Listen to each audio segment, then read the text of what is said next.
Since 2003, 1,000 golf balls have been hit into the water on the 18th hole at TPC Sawgrass. Which is just an insane number when you really think about it. Right. I mean, let that sink in for a second. It is basically a psychological torture chamber designed to just ruin scorecards. Oh, absolutely. It's built to break you. Yeah, yet, this past week, one player stepped onto that tee box, completely ignored the danger, and just launched a 375-yard drive right past all of it to claim a $4.5 million prize. Just a total power move. It really was. So welcome to the deep dive. If you're watching on Sunday, you usually just see the trophy lift. But today, we are going to show you how a leaderboard is really just the tip of the iceberg. Yeah, we are looking at a sport that is undergoing a violent, real-time metamorphosis right now. Exactly. The game you watch on television and the actual business operating behind closed doors, they've collided.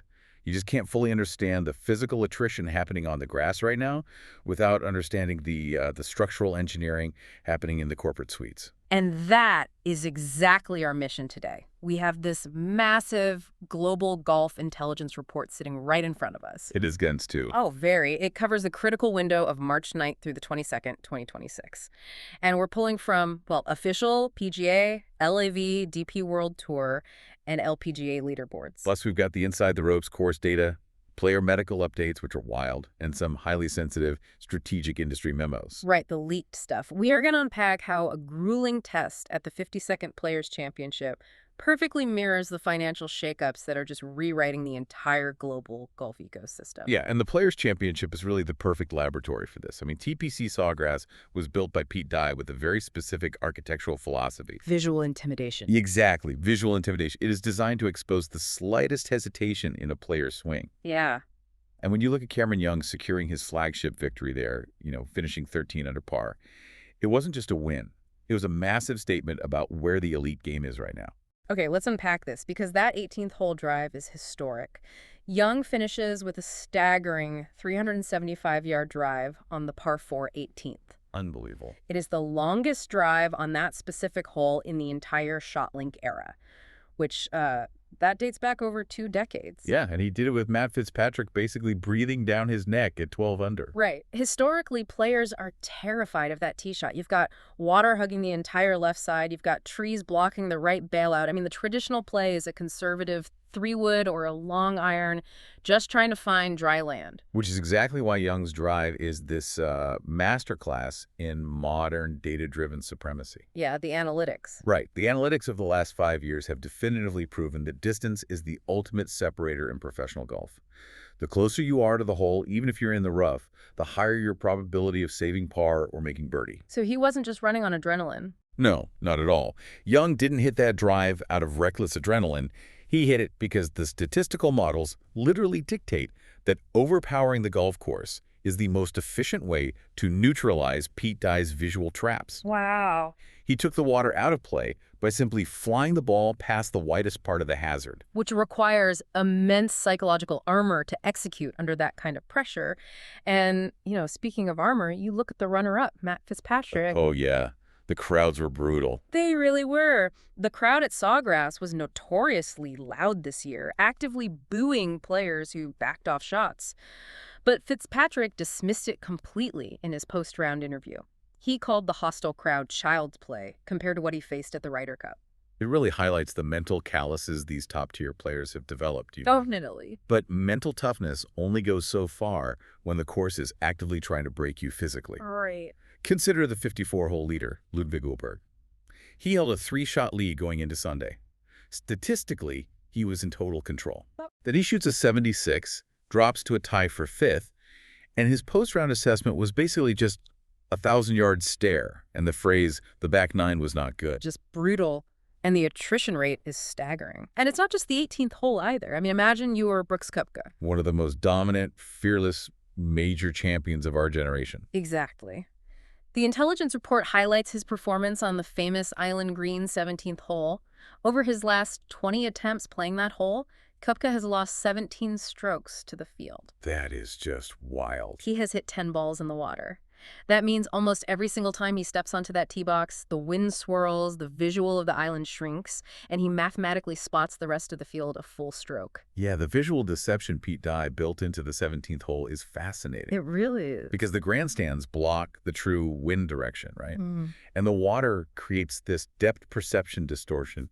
It just short-circuits the brain's ability to commit to a yardage. Right. But if we dig deeper into the medical reports from this specific walk, we see that the physical breakdown of these players is becoming even more alarming than the mental breakdown. Oh, the injury list from Sawgrass reads like a triage unit. It really does. I mean, Colin Morikawa, the world number 4, he takes a practice swing on the 11th tee during the first round, suffers a severe back injury, and just has to withdraw immediately. Yeah. Ryan Fox doesn't even make it to Thursday. He's rushed into emergency surgery for kidney stones. Ugh, painful. Right. And then Rory McIlroy, the defending champion, is out there battling visible back spasms all week, calling himself a game-time decision right up until his tee time. This physical bottleneck is a direct result of biomechanics. How so? Well, the modern golf swing is incredibly violent. To generate the clubhead speed necessary to hit the ball 320 yards, players rely on what biomechanists call the X-factor stretch. Okay, the X-factor stretch. Yeah, they create massive separation between their hip rotation and their shoulder turn.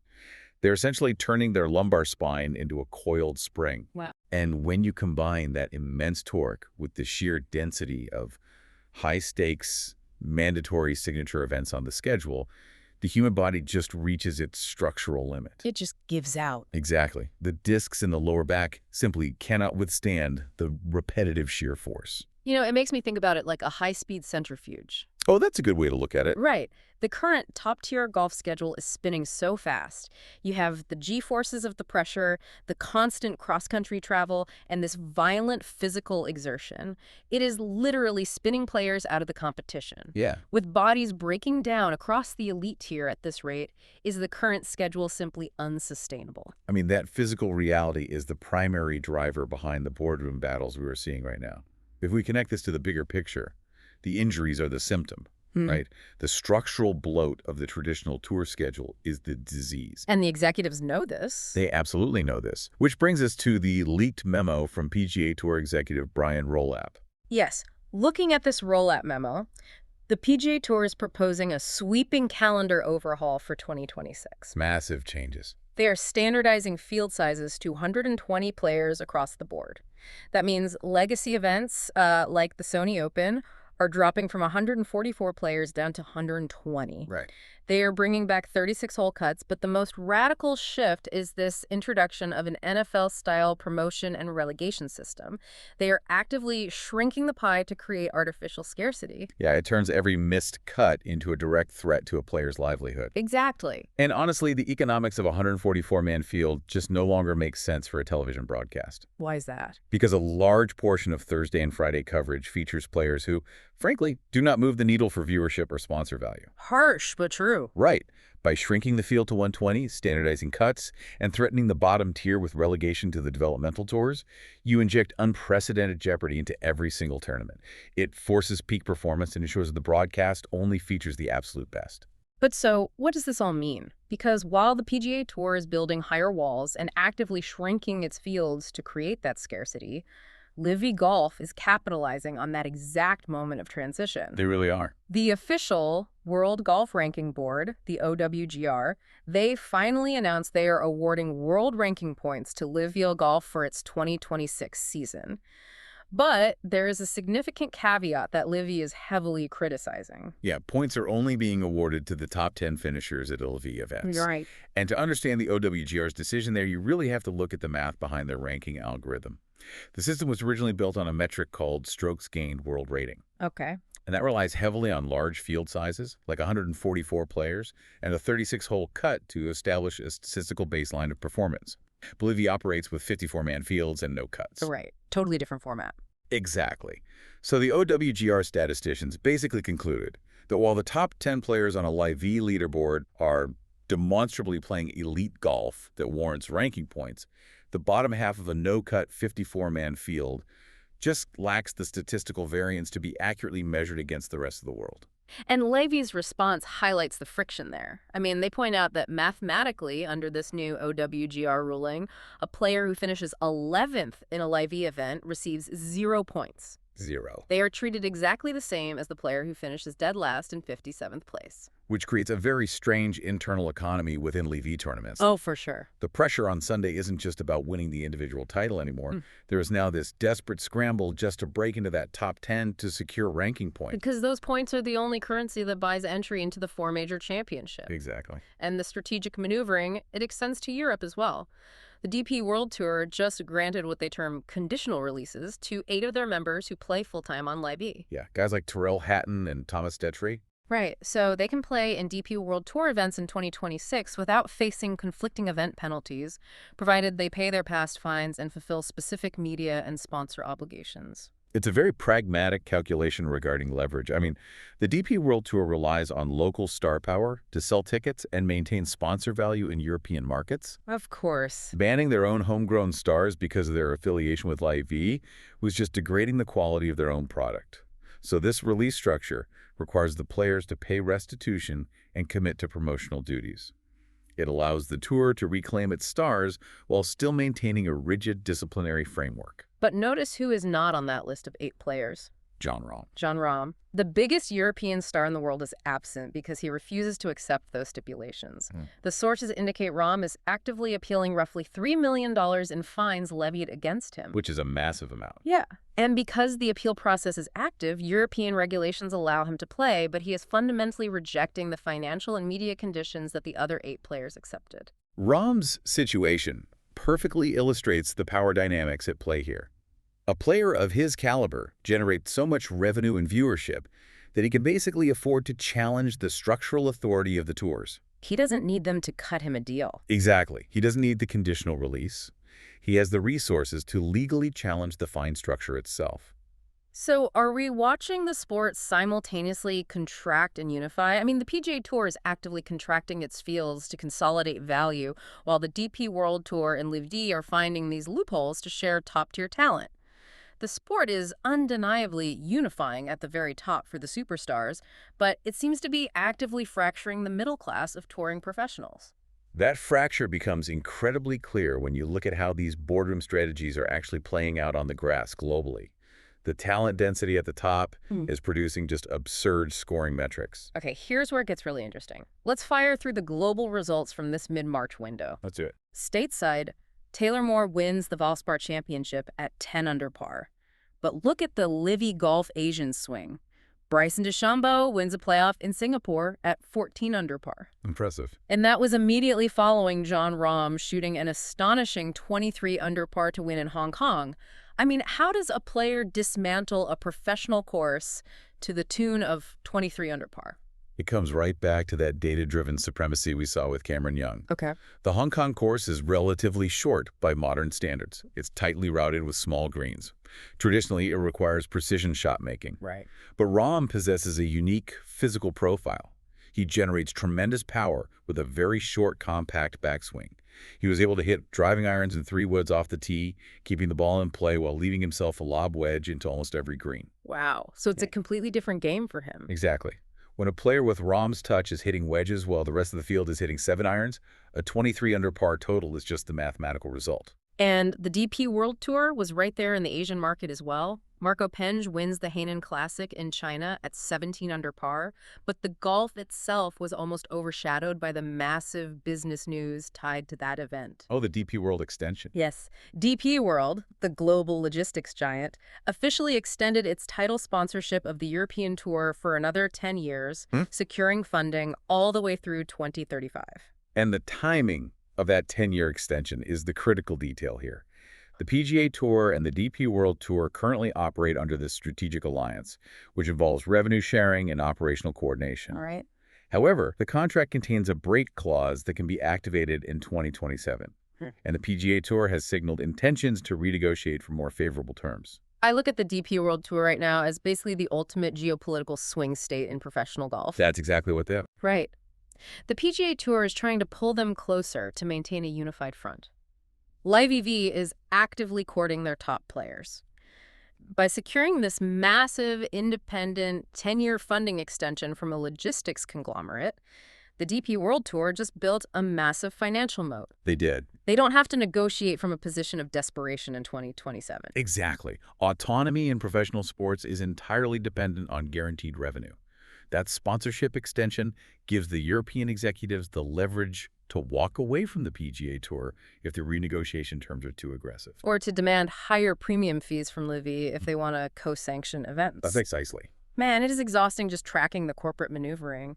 But, while the men's elite game is completely consumed by field sizes, ranking algorithms, and break clauses, the pure, unfiltered pursuit of the sport is thriving right now in the women's game and the developmental pipelines. The LPGA and Ladies European Tour are providing a masterclass in athletic endurance right now. The narrative isn't about boardroom politics, it's about historic performance. Australia's Hannah Green is the prime example. She just executed a brutally difficult back-to-back run. She wins the HSBC Women's World Championship in Singapore at 14 under par, taking home $450,000. Incredible win. And then immediately flies down to Adelaide to play her home open, the Women's Australian Open, and holds her nerve to win that at 11 under par. I mean, winning any professional event is difficult. Winning a national open in front of your home crowd, carrying the expectations of an entire country, is mentally exhausting. I can't even imagine. To do it the week, immediately following a high-stress victory in a completely different time zone, requires a level of physical recovery and psychological compartmentalization that very few athletes possess. Absolutely. The media obligations alone in a home open can drain a player's energy before they even reach the first tee. And while Hannah Green is setting the standard at the top of the women's game, the intelligence report also shines a light on the grinders, the players fighting in the trenches of the developmental tours. Yeah, the guys trying to make it in. Right. Q School is arguably the most high-stakes environment in sports. Look at the Asian Tour at Q School Section B. Carson Heron shoots an incredible 25 under par just to win his section. The structure of Q School is literally designed to break players. It's a multi-stage gauntlet. Yeah. You pay your own entry fees, your own travel, your own caddy. You're competing against hundreds of elite golfers for a tiny, tiny fraction of available tour cards. The pressure has to be suffocating. A single bad round over a 2-week period means your professional career is stalled for an entire year. Shooting 25 under par in that environment isn't just good golf, it's survival. We also saw Travis Smith grinding out a playoff victory at the ISPS Handea Japan Australasia Championship, and Alistair Daugherty claiming the Korn Ferry Tour's Louisiana Open shortly after a grueling stretch in Argentina. Great performances. But if the PGA Tour fields are shrinking to 120 players, doesn't that make the achievements of guys like Heron and Daugherty both more impressive and incredibly stressful? The eye of the needle they have to thread is getting microscopically small. It creates a severe bottleneck. The margin for error on the developmental tours is already razor thin. If the PGA Tour reduces its field sizes, there are mathematically fewer spots available for promotion. So where do they go? Players who are locked out of the top tier are going to flood the Asian Tour, the Japan Golf Tour, and the Korn Ferry Tour, desperately hunting for OWGR points. The competition level at the developmental tier is going to absolutely skyrocket because, as you said, the eye of the needle is shrinking. If we pull all of these threads together, the intelligence report paints a very clear picture of the future. We started by looking at Cameron Young overpowering a psychological torture chamber to win $4.5 million. Right. And we end up seeing guys shooting 25 under par in Q School, just trying to keep their professional dreams alive because the corporate structure above them is contracting. The global golf ecosystem is shifting from this expansive, merit-based pyramid into a highly protected, hyper-elite fortress. That's exactly what it is. The new normal requires immense biomechanical power, ruthless course strategy, and the ability to perform under severe, constant jeopardy. The top 100 players in the world will operate in a wealthier, more sanitized environment than ever before. But for everyone else? For everyone else, the structural contraction means fighting a brutal war of attrition just to get a tee time. It is a ruthless evolution of a sport that was basically built on quiet etiquette and polite applause. It really is. If you enjoy the content we bring you every morning, we would love for you to subscribe to our channel. It helps us continue developing more deep dives like this in the near future, and we look forward to bringing it to you. Yeah, understanding the underlying mechanics of this sport completely changes how you watch it on Sunday. It changes everything. And I want to leave you with one final provocative thought to mull over today. Think about the severe physical toll we detailed at TPC Sawgrass. Backs giving out on the practice tee, emergency surgeries, visible muscle spasms. It's hard to watch. Combine that biomechanical stress with the financial walls rapidly closing in around a standardized 120-player field. Are we heading toward a future where a professional golfer's physical and competitive peak is actually shorter than an NFL running back's? Think about that the next time you watch them tee it up.